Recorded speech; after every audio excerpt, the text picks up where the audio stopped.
Hello everybody, it's me, your good friend Sparky, and welcome back to the Pikmin 2 Treasure Hoard Extravaganza, where we're looking all of the different Pikmin treasures.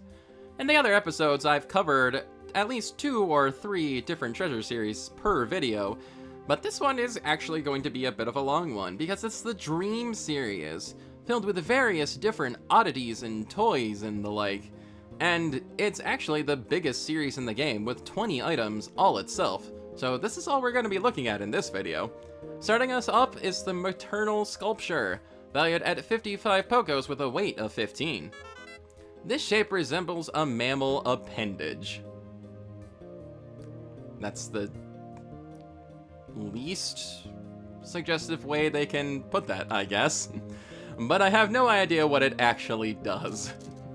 It's dripping with what can be only described as beast drool.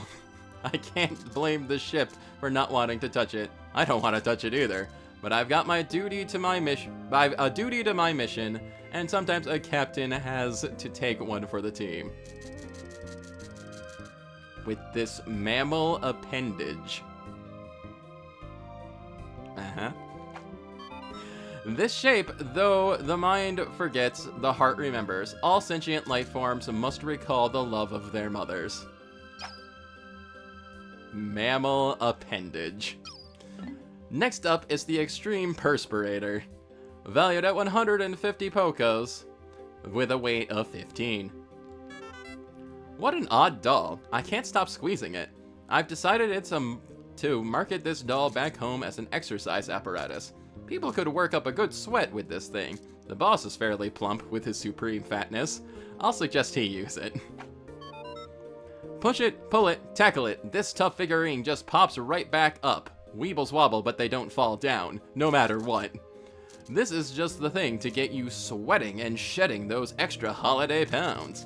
Why, our very own company president was able to drop 10% of his body weight.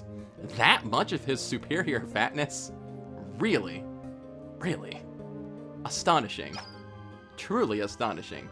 My, this thing is creepy. I don't want to look at it anymore. Next we have the Rubber Ugly, valued at 90 Pokos with a weight of 8. The first time I laid on this hideous treasure, I thought it was a giant aquatic monster. It took me several terror-filled seconds to realize that it's just an ugly statue. What a relief. I was ready to run all the way back to Hokotate. Ugliness that can destroy all beauty drives deep despair into the heart of the beholder. These are really great. I have to say, this hideous item is a must-have for connoisseurs of all things wretched and repellent. I mean, it's not that ugly. What did whoever put this game together have against rubber ducks? Seriously. I mean, we even have a decapitated one here, the paradoxical Enigma, our old friend. Valued at 80 Pokos with a weight of 4. I'm not just an intergalactic space captain, I'm also an artist. I see the inner beauty in everything. Some things others people call ugly and boring, I find intellectually stimulating and aesthetically pleasing. It's true, I'm sophisticated like that. So the full rubber duck is hideous, but just the head is beautiful? That sounds like something like a serial killer would say, Alamar. I'm a little worried about you. I think you're spending too much time killing things on this planet. This is both the pinnacle of beauty and the nadir of ugliness. The definition of ugly beauty, no words for this state exist, but my databanks indicate that bugly will suffice. There's a new term for you. Bugly. Oh boy. Next up is the Silencer, valued at 670 Pokos with a weight of 20. The ship is noisy, but nothing compares to the boss's inane chatter. Blah blah blah. It never ends. You could learn a lot from this noiseless, disembodied head. Louis' quiet nature was hard to adjust to, but now I've grown to appreciate the peace and quiet. The perfect gift in this age of overwhelming information, this mute face cherishes silence. If you value peace and quiet, why not spend some time staring into this face? 1 hour, 2 hours, I am feeling drowsy. Energy saving mode initiated. Enough to actually silence the ship, too. This is true terror. I must move on to the Wiggle Noggin, valued at 85 Pokos with a weight of 15. I have a confession to make. I've become enamored with this object. I know I shouldn't fall for company property, but I can't suppress these feelings forever. Is this what Olimar might be leaving his wife for? What the heck? Gaze into these round eyes and appreciate a wave after wave of joy. Yes, love is good. The perfect spouse? I'm confused. Moving on. We have the Coiled Launcher, valued at 70 Pokos with a weight of 15. I've tried flying this thing once, but it moved too rapidly and I contracted vertigo. Maybe it could be used as an amusement ride. The young'uns would love it. However, I don't think I'll ever ride it again. Yeah, I'm not into the extreme park rides either, Olimar. Just an ordinary spring? Hardly. This is a high-speed thrill ride tested by one of our employees, namely Olimar. Jump aboard and ride so fast it'll make you see other worlds. It'll launch you directly into space, where you'll never be heard from again, probably. Moving on to the Boom Cone, valued at 100 Pokos with a weight of 10. Today we found the remains of a wooden construction engine buried deep under the surface. I can't imagine anyone on this uncivilized planet inventing anything. We'll have to wait until later to finish surveying the maze, but this place intrigues me. There may be something interesting to learn about this primitive object. Uh-huh.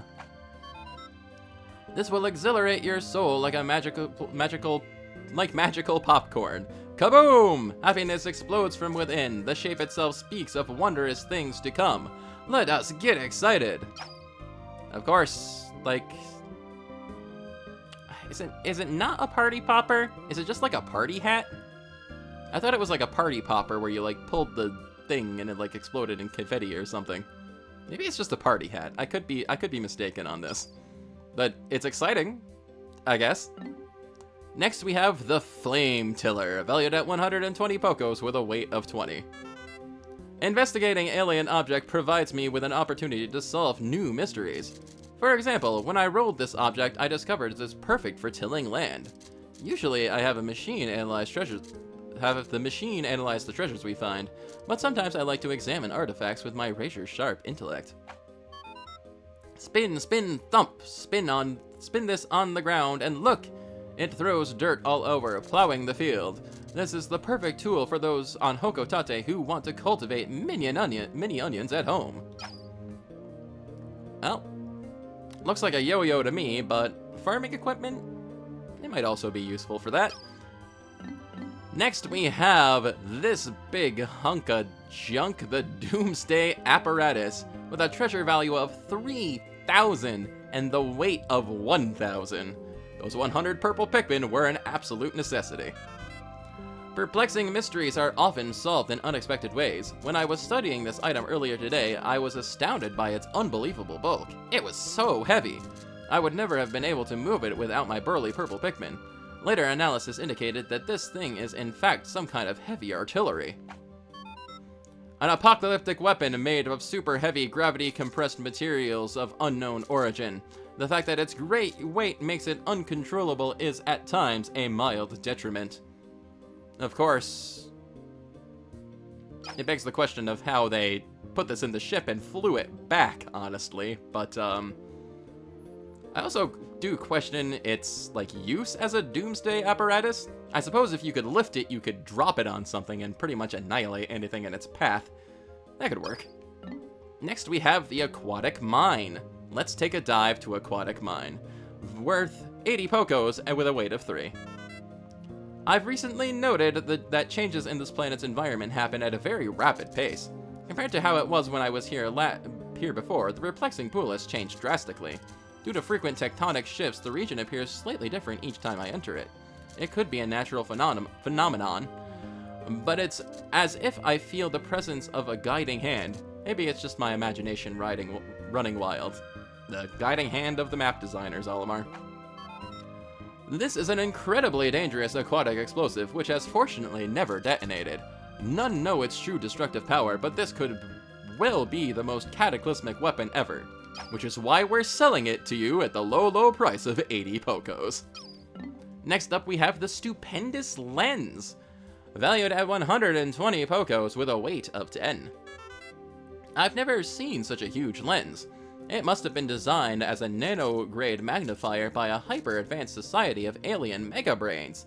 God, this object is far too complex for even my superior scientific intellect to comprehend. Peek into this item with a sense of wonder and glimpse a frighteningly gigantic world. This lens is a window to the thrilling world of tiny creatures everywhere. Kind of strange coming from creatures that are actually so tiny. But it just makes them seem even smaller in comparison. Next we have the Air Brake, valued at 100 Pokos with a weight of 15. The weather was beautiful today. In this region, the weather is always good. The plants and animals thrive on all that sunlight. I want to hurry up and finish cataloging all of these treasures so I can get back to the sunshine. Ah, good to spend time outdoors, Olimar. No height is too great to fall from if you possess this. It may be frightening, but get over it. Jump out of planes. That's what this is meant for. Next we have the Worthless Statue, valued at 80 Pokos with a weight of 10. At first, this object looked impressive, but a closer inspection reveals it's just a cheap statue. In many ways, it reminds me of my father. I probably shouldn't tell him that. Well, you can see where Olimar gets some of his, like, familial stress troubles from, I guess. Once, on an unknown planet, a megalithic civilization flourished, and this is proof of its existence. For hoarders of ancient artifacts, this is a must-have piece. Truly, collectors will crave it.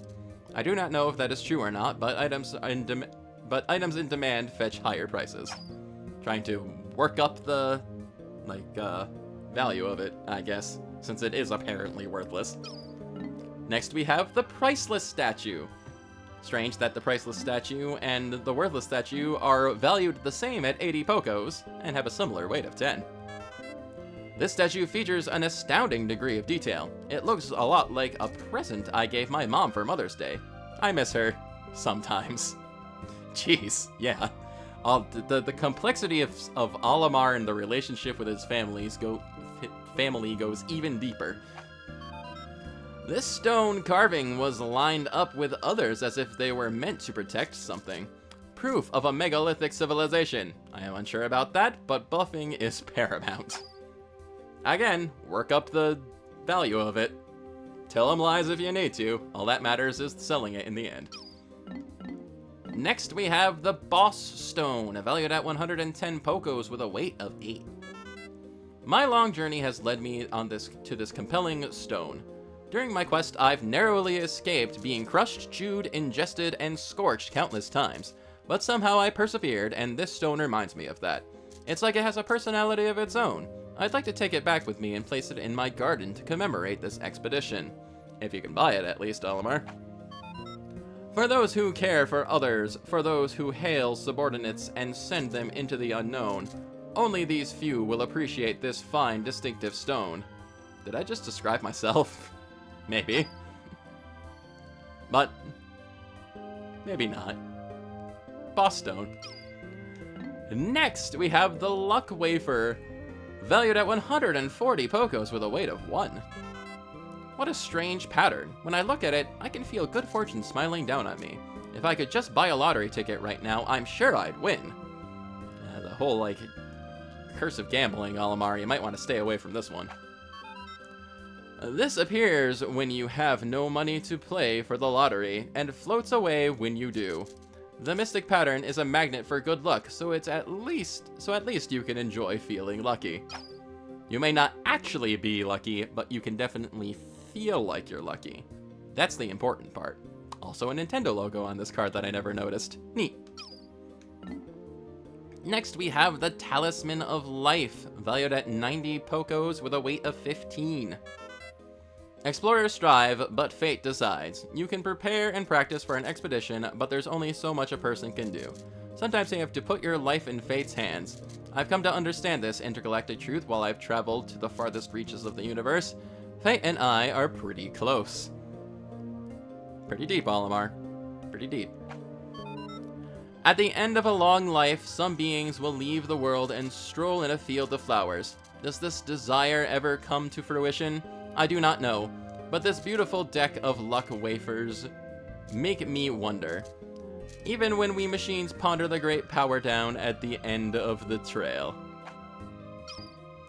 That was more depressing to read than I really would have liked, but okay. Next we have the Strife Monolith, valued at 150 Pokos with a weight of 12. A nifty little mahjong piece. Computers view the world in ones and zeros, but my people are different. Our world isn't simply black or white, right or wrong. Everybody is different. Maybe one day the ship will understand that. And maybe one day it won't give me sass when I ask it to collect a slimy specimen. The world is divided into two groups, ones and zeros. Are you in the winning or losing group? If you loved the thrill of the game but do not care for the outcome, then this stone is for you. It symbolizes both victory and defeat. What a concept. And we can definitely see the viewpoint of the ship right then and there. And to finish us up for today, we have the Chance Totem, valued at 100 Pokos with a weight of 15. When I gaze at this stone, I can feel my fate being forecasted. It must know what's going to happen to me. I'm sure it sees that I'll be hailed as a brilliant visionary and brave explorer when I return to Hokotate. We can only hope, Olimar. We can only hope that you're just not sent back out again in order to find more treasure. More powerful than effort, more relentless than talent, luck is the true ruler of life. This mystical stone tests the path of luck, so are you the true master of your life? Test your luck. Test your might. Mortal Kombat? Not really. Anyway, that's going to call it for right now. Thank you very much for watching. This is your good friend Sparky signing off, and I will catch you next time for more Pikmin 2 goodness.